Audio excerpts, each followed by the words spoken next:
escribe al ángel de la iglesia de Esmirna, el primero y el último, el que estuvo muerto y volvió a vivir. Dice esto: yo conozco tus obras, tu sufrimiento, tu pobreza, aunque eres rico. Sé cómo te calumnian los que dicen ser judíos, pero que en realidad no son más que una sinagoga de Satanás. No temas lo que has de sufrir.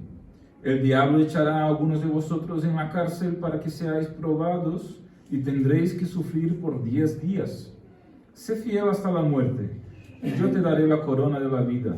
El que tenga oídos, que oiga lo que el Espíritu dice a las iglesias. El vencedor no sufrirá el daño de la segunda muerte. Nuestro mensaje en esta tarde es muy sencillo, porque la carta es muy sencilla. Tiene una estructura muy simple, introducción, el contenido y una conclusión que es semejante a todas las cartas. Un panorama general, si nos fijamos, Jesús menciona algunos hechos, habla del sufrimiento de aquella iglesia, de la persecución que sufren, que era aparentemente es pobre, pero la verdad que es rica. Vamos a ver sobre eso. Y dice que pronto van a sufrir también con la cárcel. Y da 2 órdenes. ¿Cuáles son las 2 órdenes de Jesús? No temas, versículo 10. Y versículo 10 también, sé fiel hasta la muerte. Así que hay 2 cosas aquí muy sencillas para la iglesia: no temer y ser fiel. Ya está. No temer y ser fiel. Y luego habla de la recompensa para aquel que no teme y para aquel que es fiel. El vencedor no sufrirá el daño de la segunda muerte. Ya podía irme, porque si no tememos y somos fieles hasta la muerte, ya está. No hace falta decir nada más, no hace falta hacer nada más. No temer y ser fiel hasta la muerte. Pero bueno, vamos a intentar profundizar un poquito más para ver lo que significa el no temer y ser fiel hasta la muerte y el contexto que estaba viviendo aquella iglesia, para que reflexionemos sobre nuestras propias vidas, nuestro propio contexto y los desafíos que tenemos nosotros para no temer y ser fiel hasta la muerte. Así que vamos a ver bueno, ese es el texto, ¿no? Que ya he leído aquí, vale. Se me ha olvidado que he puesto ahí.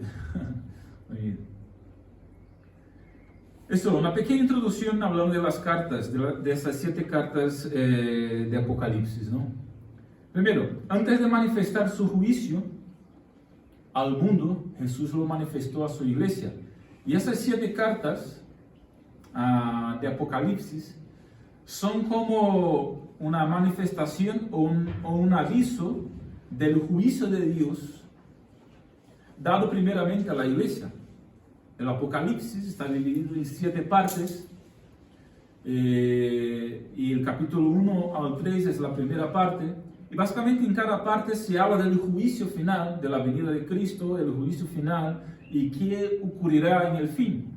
Pero antes que Jesús siga hablando del fin y del juicio que va a ocurrir, Jesús lo dice a su iglesia, lo manifiesta a su iglesia respecto a este juicio, porque el juicio empieza por los de casa. Así que esa es la cuestión. Siguiente. Un segundo punto de la introducción es que ¿por qué 7 iglesias si había más iglesias en Asia? 7 iglesias hablan de la plenitud de la iglesia en todos los lugares y en todos los tiempos. Entonces, no es que esas cartas eran solamente para aquellas 7 iglesias y para ninguna más. No. Era para todas las iglesias de Asia, y se envió a 7 específicamente porque el número 7 tiene un significado especial para el judío. significa plenitud, significa un número completo, el número perfecto. Entonces, cuando se envía 7, está diciendo que se envía a la plenitud de las iglesias. Así que a las iglesias de aquel tiempo, a las iglesias que vinieron después y a nuestras iglesias, a nosotros. Un tercer punto de esa introducción. En cada periodo de la iglesia, a lo largo de la historia, estuvo presente la realidad de las 7 iglesias y podemos ver señales de ellas también en cada congregación local a día de hoy. Si miramos las 7 cartas, vamos a ver distintas cositas en cada una de ellas. Cada iglesia estaba pasando por una situación diferente y fue exhortada de alguna forma en algo específico, fue elogiada en otras cosas. Y si nos paramos y nos fijamos en la historia de la iglesia, incluso en las iglesias de hoy día, vamos a ver señales en las iglesias de hoy, señales pues de lo que hay en las 7 cartas. Por eso las 7 cartas se aplican muy bien a todas las iglesias en distintos tiempos. Un cuarto punto de esa introducción es que todas las 7 cartas tienen básicamente la misma estructura. Las veremos en los próximos 5 domingos, hoy y 5 más. Porque si son 7 iglesias, ya hablamos de la iglesia de Éfeso, hoy hablamos de la iglesia de Esmirna, y en los próximos 5 domingos hablaremos por la tarde de cada una de las iglesias. La carta es básicamente la misma estructura, con algunas diferencias para una iglesia u otra, pero la estructura es básicamente esa. Una presentación, Jesús se presenta aquí, dice, yo soy el primero y el último, el que estuve muerto, pero estoy vivo, y entonces empieza el contenido de la carta. Elogios, primeramente, como ha elogiado aquí esa iglesia, ya veremos. Desaprobación y exhortación. Hay un detalle aquí en esa carta que no hay desaprobación ni exhortación, pero en otras 5 cartas hay. Y eso es un detalle muy importante en la iglesia de Esmirna. Es la única iglesia que solo recibe elogios. Y luego siempre hay promesas. Las promesas están para todos. Y eso es una bendición. Tenemos promesas a las cuales agarrarnos. Siguen. Muy bien. Este es el último punto aquí de nuestra introducción.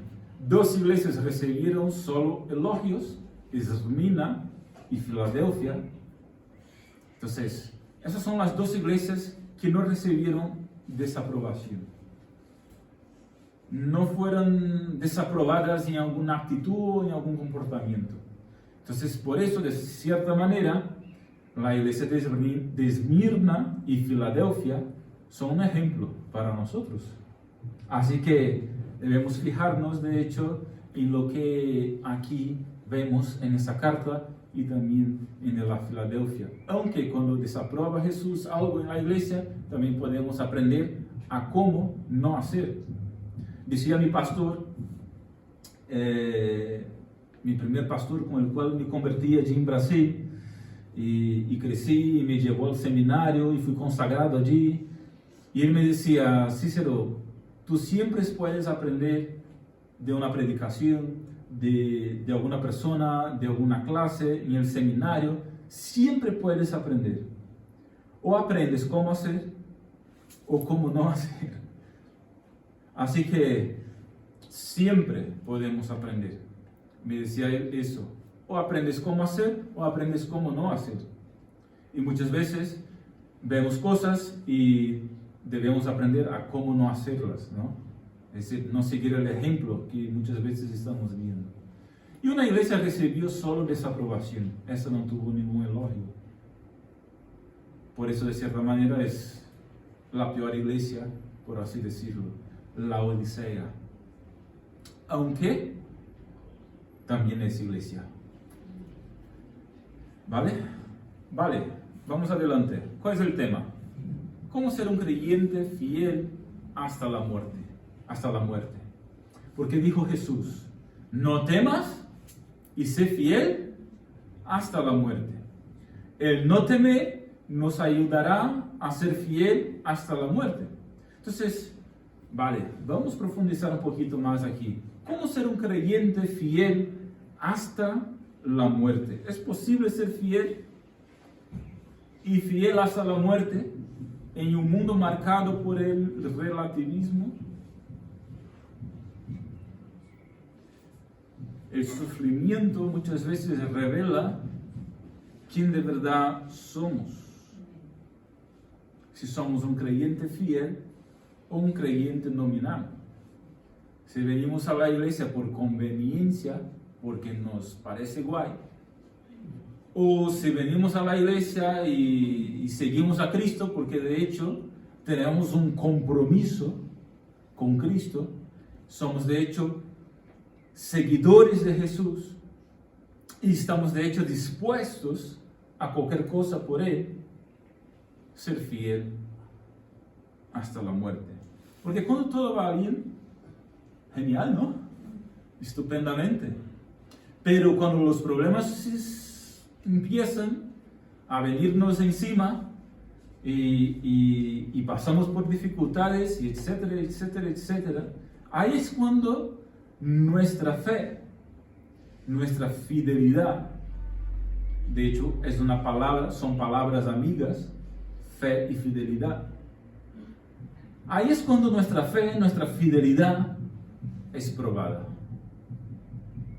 es chequeada. Así que podéis preguntaros también, ¿dónde está Esmirna? Fijaros qué interesante. Esmirna es la única ciudad de estas 7 ciudades que recibieron las 7 cartas que sigue de pie. ¿Sabéis? Esmirna es una ciudad que está en Turquía, en la parte asiática de Turquía, y su nombre actual es un nombre turco. Ya sabéis, el imperio turco otomano tomó toda aquella región algunos siglos ahí, y ellos dieron nombres turcos a todas las ciudades que tomaron. Su nombre turco es, déjame ver, Izmir, algo así. Esmirna es una ciudad de 4 millones de habitantes, una ciudad inmensa a día de hoy. Ella es la tercera ciudad más grande de Turquía y tiene el segundo puerto más importante de Turquía. Y en aquel entonces ya era una ciudad muy importante. En aquel entonces ya era una ciudad muy relevante para su región. De hecho, rivalizaba con Éfeso para ver cuál era la ciudad más importante de aquella región. Además de que los historiadores dicen que era una de las ciudades más bonitas también de aquel entonces. Y al que parece, por las fotos, porque no estuve allí, parece que sigue muy bonita. Así que puede ser un sitio para visitar. Ahí si queréis pasar por lugares bíblicos, Esmirna es un sitio que está de pie allí en Turquía. Bueno, la fidelidad es un principio básico de la vida cristiana. Y la fidelidad tiene que ver con integridad. Este mismo pastor que mencioné me decía, Cícero, un día estábamos en una celebración, en un culto, y se acabó las luces. Se acabó. Hubo un corte. Bueno, no era un corte, era una tempestad. Y a veces en Brasil, en aquella región, pasaba eso. Cuando hay una tempestad, puede que caiga algo en una línea de transmisión, ya está, se acabó la luz. Estábamos en un culto, se acabó la luz en mitad del culto. Y nada, estaba todo oscuro. Y podíamos ver así flashes, ¿sabe? Cosas así. Después que nuestra vista se acostumbra, ¿no? Podemos ver alguna cosa. Y no había móviles para sacar, bueno, había móviles, pero no muchos, para sacar el móvil y encender la linterna, ¿no? Y mi pastor yo estaba a su lado, sentado, y él vio algo pasando aquí en el púlpito que no estaba bien, porque claro, como estaba muy oscuro, se podía ver muy poquito, pero se fijó en eso y me miró, me llamó y me dijo: Cícero, integridad, me dijo así, yo me acuerdo perfectamente. En una ciudad muy bonita llamada Angra dos Reis, una ciudad de costa, fuimos allí a predicar y pasó eso. Y él me dijo: Cícero, integridad es lo que eres en la oscuridad. Integridad es lo que eres en la oscuridad. Y aquello se me quedó clavado, porque de hecho eso es integridad, eso es fidelidad. Cuando todos están viendo, cuando todos están mirándonos, pues nosotros nos esforzamos un poquito más a ver si damos la buena impresión, ¿no? Pero cuando estamos solitos allí en casa, cuando vamos por ahí, cuando estamos solo nosotros, ¿dónde está nuestra fidelidad? ¿Seguimos fieles? ¿Seguimos íntegros? ¿Cristianos íntegros? Ese es el punto. La fidelidad tiene que ver también con eso. Pero bueno, aquí en el pasaje quiero dar rápidamente 4 respuestas a esa pregunta.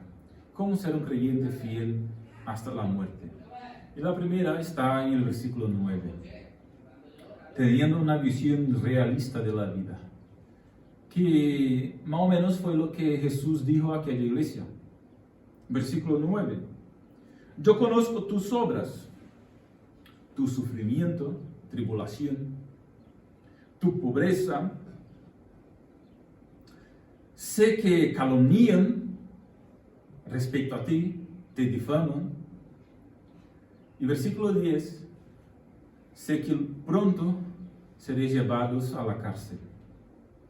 Es decir, Jesús no está pintando un cuadro para aquella iglesia lejos de la realidad. El romanticismo es muy interesante, es muy bonito. Me gusta ser romántico, ver las cosas, el lado positivo de las cosas, el lado bueno de las cosas, pero eso no puede alejarnos de la realidad. ¿Cuál era la realidad de aquella iglesia? Que muchas veces es la realidad de nuestras vidas. Hay tribulación, hay sufrimiento, las cosas ni siempre van bien. Y no es porque estás en una iglesia, no es porque somos creyentes, no es porque somos cristianos, no es porque damos el diezmo, no es porque eso o aquello, que las cosas van fatalmente a mejorar para nosotros. No, puede que empeore. Porque a medida que eres fiel en un contexto de opresión, a medida que eres fiel en un contexto donde las personas a su alrededor no son, puede que la presión sobre ti aumente. Si estás en una familia, por ejemplo, que tú eres el único cristiano, o tú y uno más,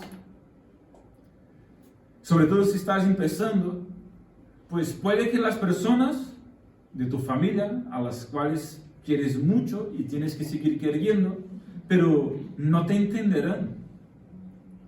No estarán bien contigo, con tu fe. Lo contrario, intentarán hacer de todo para, ¿sabes?, presionarte de tal forma que puedas abandonar. Entonces, eso. Puede que haya pobreza, aunque Jesús dice a esa... Entonces, la idea de tribulación, ya volvemos a la pobreza. Solo para aclarar más, ¿no? Clarificar mejor. La idea de tribulación aquí, esa palabra, es como un apretón, un estrangulamiento, un aplastamiento. Por eso me refería a presión. Es como si un tractor, ¿no?, estuviera viendo como una apisonadora. Esa es la idea de sufrimiento, de tribulación aquí. La presión de los acontecimientos pesaba mucho sobre aquella iglesia. Hay relatos de la tradición histórica que dicen que en un día murieron martirizados más de 1.200 personas en la ciudad de Esmirna en esa época. Ellos estaban sufriendo persecución. Bueno, Jesús nos dijo, ¿no?, el que si me persiguieron a mí, hombre, no espere menos de mis seguidores. Perseguirán también a aquellos que me siguen. Bueno, sobre la pobreza, Jesús también menciona aquí, ¿no? Dice algo muy interesante. Tu pobreza, aunque eres rico. Aquella iglesia era pobre económicamente, pero era rica espiritualmente. Pero sufría económicamente. Ese es el punto aquí. Hay una falsa teología que dice que cuando venimos a Cristo empezamos a prosperar económicamente, la llamada teología de la prosperidad. Pero aquí vemos que esa iglesia era pobre. Ella era rica espiritualmente, pero económicamente era pobre. Porque seguir a Cristo no significa mejorar profesionalmente, no significa mejorar económicamente, no significa llegar a un estatus social, económico mejor. No. La economía se mejora trabajando, el estatus se mejora estudiando y ahí por delante. No tiene que ver con la fe. A ver, la fe en Cristo te lleva a ser mejor persona, mejor trabajador, mejor profesional, hacer las cosas con integridad, con firmeza, hacerlo mejor. Dios quiere que hagamos lo mejor donde quiera que estemos, incluso en nuestro trabajo. Pero si quieres mejorar, ganar mejor, etc., pues tenemos nosotros que ponernos las pilas, ¿no? Ese es el tema. Si uno quiere pasar en la oposición, tendrá que estudiar. No va a orar y pasará en la oposición. ¿Me explico? Entonces, la pobreza y riqueza no tienen que ver con la fe directamente. Por eso que la teología que mezcla esas cosas es una teología peligrosa. Jesús está diciendo aquí, eres pobre. Yo sé que eres pobre, económicamente pobre. Y en su caso, en el caso de esta iglesia, no es porque no querían mejorar de vida. Obviamente todos quieren mejorar de vida. El problema es que eran perseguidos. Así que no tenían los mejores puestos. Varios de ellos eran esclavos. Se quitaban de los cristianos el trabajo que a veces tenían al saber que eran cristianos. Por eso era una iglesia pobre. Era una iglesia difamada, calumniada por parte de los judíos. Dice el versículo 9. Sé cómo te calumnian los que dicen ser judíos, pero la verdad son sinagoga de Satanás. ¿Ya hablaron mal de ti? No te preocupes. No fuiste el primero, ni serás el último. Ya te calumniaron, ya te difamaron, a mí también. Ya estamos juntos. Eso va a pasar, si no pasó aún. Eso es lo que pasaba con aquella iglesia de Esmirna. Los judíos, que decían ser judíos, pero la verdad no eran, aunque teóricamente, oficialmente eran judíos, estaban difamando a aquellos hermanos. ¿Por qué? Aquellos hermanos tenían algo como lo que ellos llamaban fiesta del ágape. La iglesia primitiva tenía una fiesta llamada fiesta del ágape. Era el culto. ¿Y qué hacían ellos? Pues celebraban la cena del Señor, lo que vamos a hacer hoy. Pero como la gente estaba de fuera y no venía a ver, simplemente hablaba desde lejos. Y decía, aquella gente es caníbal. ¿Sabían que la iglesia primitiva era acusada por los judíos de ser caníbales? Porque en la forma de hablar decían que comían el cuerpo de Cristo. Sabemos que eso es un simbolismo. Eso es en memoria de lo que hizo Jesús. Pero la gente veía de fuera y hablaba de lo que querían. Eso no pasa hoy día, ¿verdad? Eso no pasa hoy día. Gente que no sabe de lo que ocurre y habla sin saber de las cosas. De la propia iglesia, ¿no? Nunca ha venido aquí en el local para ver lo que hacemos. Pero para hablar mal, un montón. Era lo que pasaba con aquella iglesia. Dice Jesús, fijaros qué palabra. Ese tipo de gente que es sinagoga de Satanás. Qué fuerte, ¿no? Qué fuerte.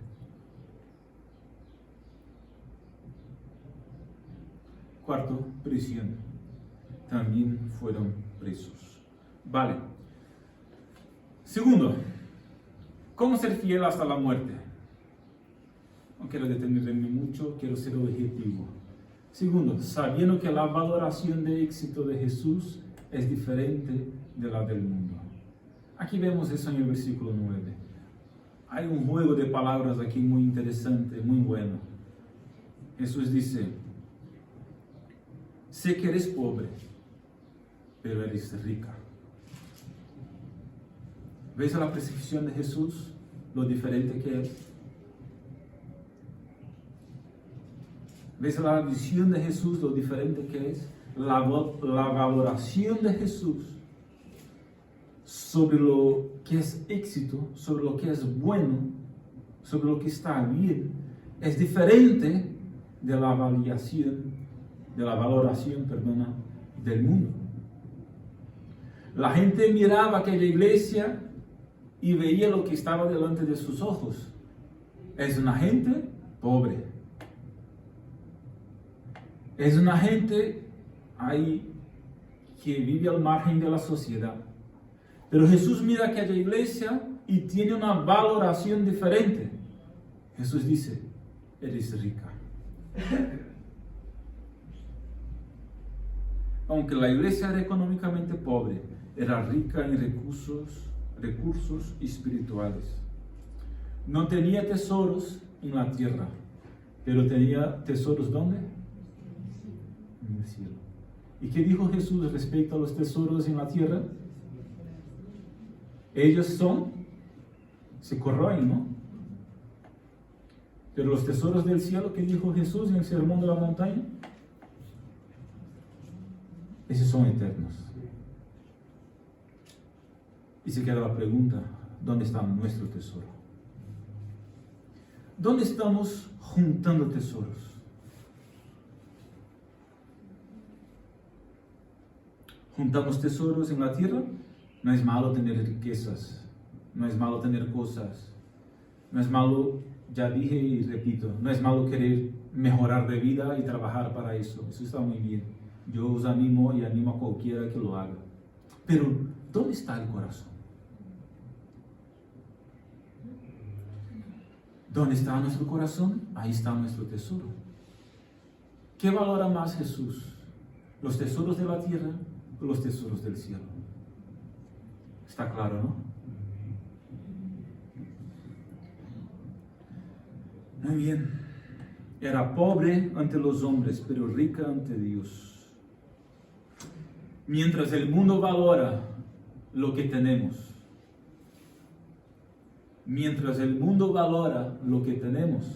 nuestra ropa, la zapatilla que llevamos, la casa que tenemos, el coche que conducimos, mientras el mundo valora lo que tenemos, el Señor valora lo que somos.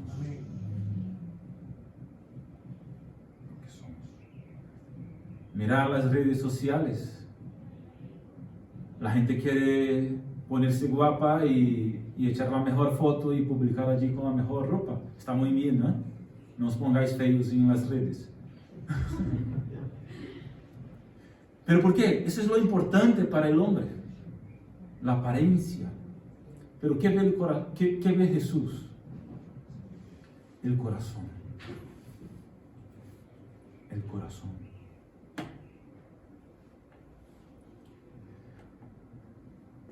Muy bien. Tercero, ¿cómo ser fiel hasta la muerte? Estando listo para hacer cualquier sacrificio para honrar a Jesús. Estos creyentes eran pobres, perseguidos, caluniados, encarcelados, y ahora se les animaba a enfrentar su propia muerte si fuera necesario. Jesús no está diciendo aquí para que ellos fueran fieles hasta el último día de vida. No. Jesús estaba diciendo a ellos para ser fiel hasta la muerte. Es decir, hasta que les costara la propia vida el ser fiel. Es decir, Jesús está diciendo a aquella iglesia, a aquellos hermanos, si hace falta, si en algún momento intentan matarte por la fe, sigue fiel. La persecución a las iglesias siempre existió a lo largo de la historia. Empezó cuando empezó la iglesia y a día de hoy sigue existiendo en muchos países de diferentes formas. En nuestro continente, aquí, en Brasil, no hay persecución física, pero hay otros tipos de persecuciones psicológicas, ¿verdad? Familiares, el bullying, ¿no? Te vuelves cristiano y te echan a un lado. Las amistades. Y por ahí va. Así que Jesús fue fiel hasta la muerte. Y dijo Pablo, muerte de cruz. Y nosotros como sus seguidores estamos llamados a igualmente ser fieles hasta la muerte. Sea lo que sea que eso represente. Así que, ¿cómo somos fieles hasta la muerte? Estando listo para hacer cualquier sacrificio para honrar a Jesús. ¿Cómo me doy cuenta si estoy listo o no? Bueno, haciendo una reflexión personal. Es decir, ¿hay algo? Esa es una buena pregunta para hacer esa reflexión a ver si estamos listos. Es pensar, ¿hay algo que no estoy dispuesto a renunciar por Jesús? Pregúntate, sinceramente y honestamente. ¿Estás dispuesto a renunciar cualquier cosa por Jesús? Que te fuera pedido de parte de Jesús. ¿Cómo ser fiel hasta la muerte? Estando listo para hacer cualquier sacrificio para honrar a Jesús. Ya leí experiencias verdaderas de padres y madres que han visto sus hijos morir delante suya y solo necesitaban hacer una cosa para liberar a sus hijos: negar a Jesús, negar su fe.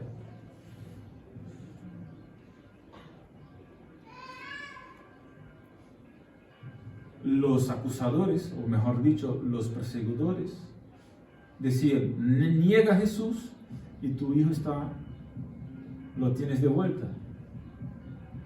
En ese momento, es un momento drástico, ¿no?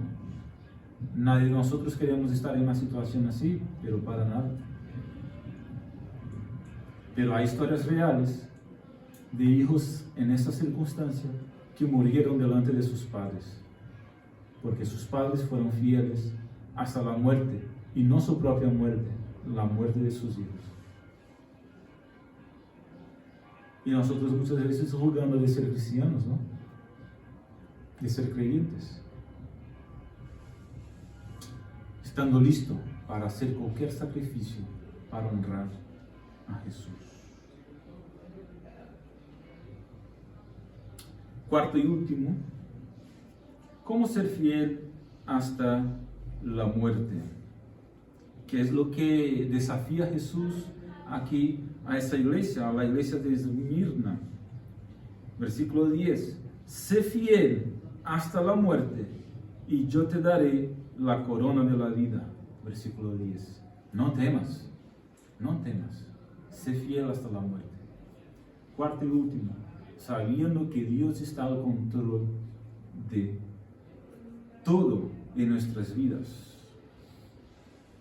Él sabe quiénes somos y todo lo que nos sucede. Eso es fuente de mucho consuelo. Dice Jesús, versículo 9, yo conozco tus obras.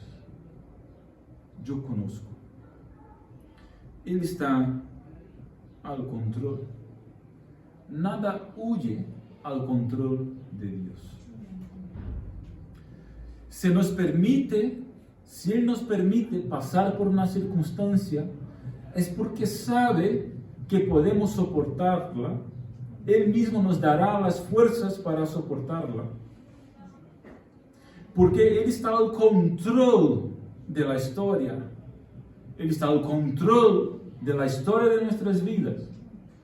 Cuando nos permite vivir una circunstancia, por más mala y terrible que sea, sabe y nos dará la capacitación para vivir esa circunstancia.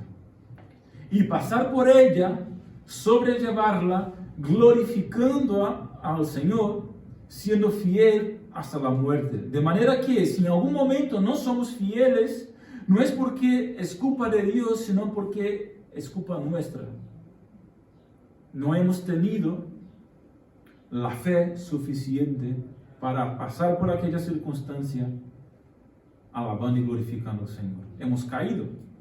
Si uno cae, debe arrepentirse y levantarse y seguir adelante. Ahora, no es porque no aguantáramos.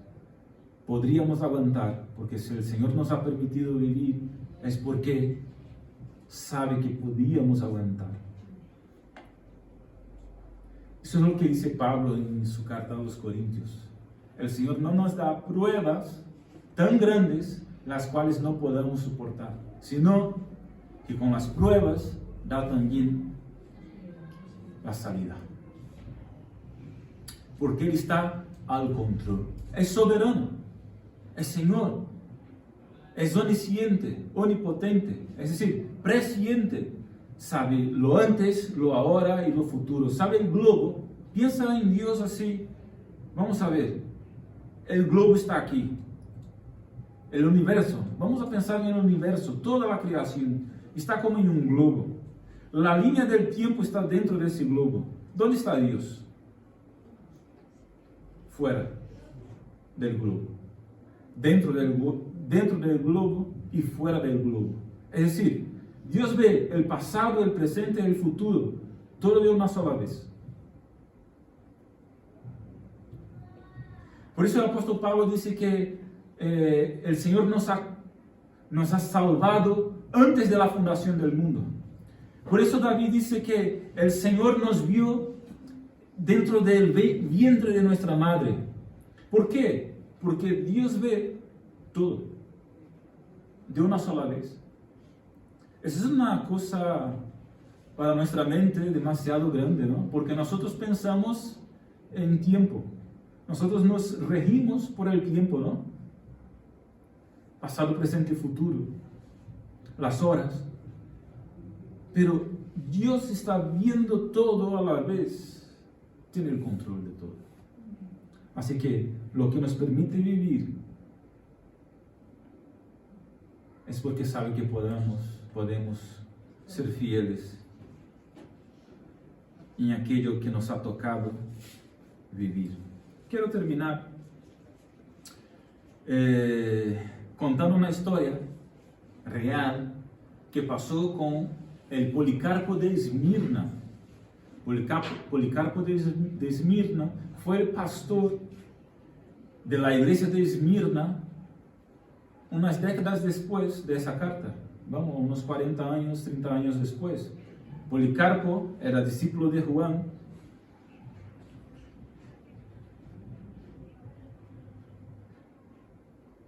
Policarpo era discípulo de Juan, el apóstol, y fue el pastor de la iglesia de Esmirna un tiempo después de esa carta.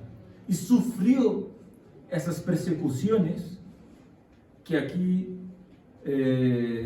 comenta Jesús que la iglesia estaba sufriendo y iba aún a sufrir. De hecho, Policarpo, conocido como Policarpo de Esmirna en la historia, porque pastoreó esa iglesia, pues murió martirizado. Y termino hablando sus palabras, un poquito de su historia, ¿no?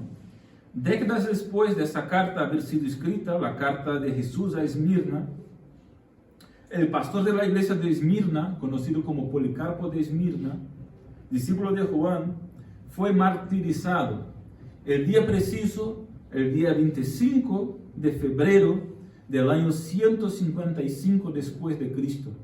Esos son datos históricos, está recorrido en los libros de historia. Dice que él fue atrapado, arrastrado a la arena, trataron de intimidarlo con las fieras, lo amenazaron con fuego. Él respondió al procónsul romano que lo arrestaba: tú me amenazas con fuego, abre comillas, ¿no? Tú me amenazas con fuego que solo puede arder por unos momentos, con respecto al fuego del juicio venidero y del castigo eterno reservado para los malvados. Pero ¿por qué te demoras? Hazlo tan pronto como tengas que hacerlo. Sus torturadores, cierra comillas, ¿no? Sus torturadores trataron de obligarlo a blasfemar a Cristo, pero él respondió, abre comillas, una vez más: le he servido durante 86 años y siempre me ha hecho bien. ¿Cómo puedo blasfemar a mi Salvador y Señor que me salvó? Blasfemar, negar. Fue fiel hasta la muerte. Los enemigos enfurecidos lo quemaron vivo en una pira mientras él oraba y agradecía a Jesús por el privilegio de morir por su causa, siendo fiel hasta la muerte. Fidelidad es el desafío para nosotros. En un mundo tan en crisis como el nuestro, en un mundo tan difícil, en medio a personas que piensan tan diferente, en medio a circunstancias tan adversas, en medio a tribulaciones, a sufrimiento, a problemas familiares, a problemas en el trabajo, a problemas aquí, allá, en medio a enfermedades, en medio a lo que sea que nos pueda sobrevenir en este mundo. El llamamiento para cada uno de nosotros y para la iglesia es: no temas, sé fiel, sé fiel, porque el Cristo que nos salvó merece nuestra fidelidad, coste lo que coste. Y hay recompensa para nosotros, para los que seamos fieles. Dice: el vencedor no sufrirá el daño de la segunda muerte. Es decir, el que no tema y permanezca fiel hasta la muerte recibirá la corona de vida, es decir, la salvación. No sufrirá la segunda muerte. Tiene recompensa, y la recompensa es buena, es la mejor. Es duro vivir en este mundo y sufrir lo que sea, y ser fiel a Cristo independiente de cualquier circunstancia.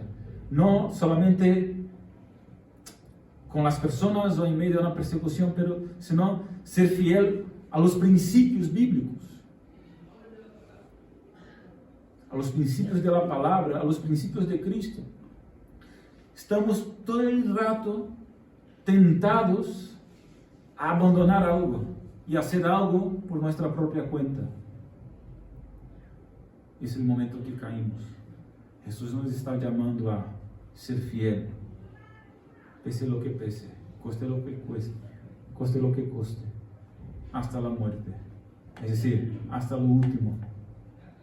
Y merece la pena, porque la recompensa es buena.